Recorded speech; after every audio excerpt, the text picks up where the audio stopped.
Pushpa reloaded version আবার upload হয়েছে। কিন্তু আমি ভাবছি যে পুষ্পা রিলোডেড ভার্সন আবার আপলোড হলো কেন? আমি এই সিনেমাটি দেখলাম কালকে।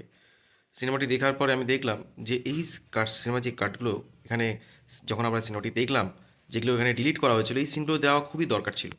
যে সিনটা ফার্স্ট সিন, পুষ্পা যখন জাপানের শত্রুদের সঙ্গে মারামারি করছে এবং উপরে আপনারা দেখেছেন হয়তো উপরে ইসের সঙ্গে ঝুলছে, ওই সিনটা কিন্তু অত্যন্ত গুরুত্বপূর্ণ একটি সিন এবং ওই সিনটাতে কিন্তু ওখানে জলে পড়ে গেল, তারপর থেকে আমরা পরের সিন দেখলাম স্বপ্নে ঘুম থেকে উঠলো, কিন্তু আসলে কিন্তু তা নয়। তারপরের যে সিনটা ছিল সেটা হচ্ছে সেখানকার শত্রুদেরকে মেরে পুষ্পা জলের থেকে উপরে উঠছে, এরকম কিন্তু আমরা একটা জিনিস দেখি।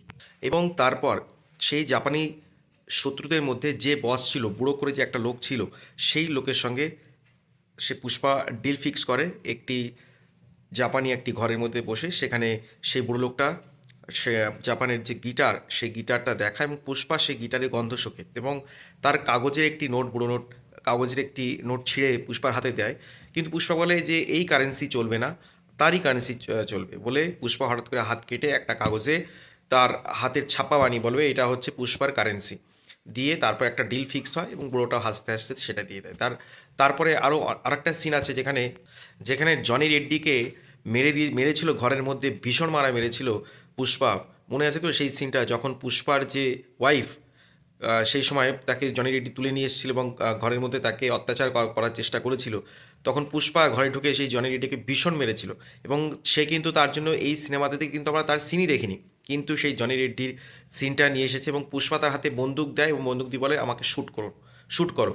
পুষ্পার কানের পাশে সেই গুলিটা চলে যাবে, বলে তুই সুস্থ হ, তারপরে তোর পয়সা দরকার নেই, জানি তোর আমার জানটা দরকার, তখন সমানে সমানে লড়াই হবে, বলে পুষ্পা সে জনি রেড্ডিকে ছেড়ে দেয়। তারপর আরেকটি সিন আছে, শেখাওয়াত, ওই টাকলা পুলিশ অফিসারটা সবাই জানেন, সেই টাকলা অফিসারটা চন্দনের কাঠ ধরার পরে সে প্রেসে বলে আমি চন্দনের কাঠ পেয়েছি, কিন্তু আদৌ সেটা কিন্তু নকল চন্দনের কাঠ।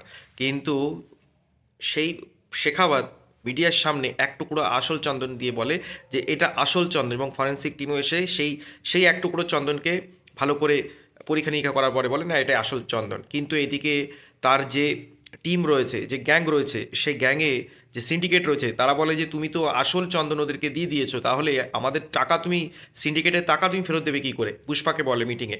পুষ্পা তখন বলে যে যারা আমার পরে ভরসা করবে না তারা এই মিটিং ছেড়ে চলে যেতে পারে, আর যারা আমার পরে ভরসা করবে তারা এখানে থাকতে পারে, এবং আমি তোমাদের মধ্যে একজনকেই শুধু সেটা বলবো, সেটা দেখাবো যে সেই অরিজিনাল চন্দন কাঠ কোথায় রয়েছে, সেটা শ্রীলঙ্কা বর্ডার পার হয়ে গেছে, এবং সেটা জলি রেড্ডির ভাই না কি দাদা রয়েছে তাকে দেখায়। তো এই জিনিসগুলো, এই সমস্ত সিনগুলো এসছে। তো আপলোডেড সিনটা আমি জানি না কেন সেই সময় ডাইরেক্টর সুকুমার সেই সময় এই সিনেমার সাথেই কেন এটা দেয়নি, কিন্তু এই সিনগুলো খুবই দরকার ছিল। হয়তো সিনেমার লেন্থ ছোটো করার জন্য এটা করেছে, কিন্তু যদি সিনেমার সাথেই দিত তাহলে আমার মনে হয় আরও খুব ভালো হতো সিনেমাটা। তবে এখনই 1800 কোটি অলরেডি পার করে দিয়েছে, এই আপলোডেড ভার্সন দেখতে হয়তো আরও লোকে ভিড় করবে যাবে, যেভাবে চারিদিকে এই সিনেমাটার ক্রেজ রয়েছে। তো সুতরাং আপলোডেড ভার্সন যদি আপনি দেখে দেখে আসেন, মন্দ হবে না, দেখে আসুন, ভালো লাগবে। তো পুষ্পার আপলোডেড ভার্সন নিয়ে এইটুকুই বলার ছিল। ভালো থাকুন সবাই, পরবর্তী ভিডিওতে আবার দেখা হচ্ছে, টাটা।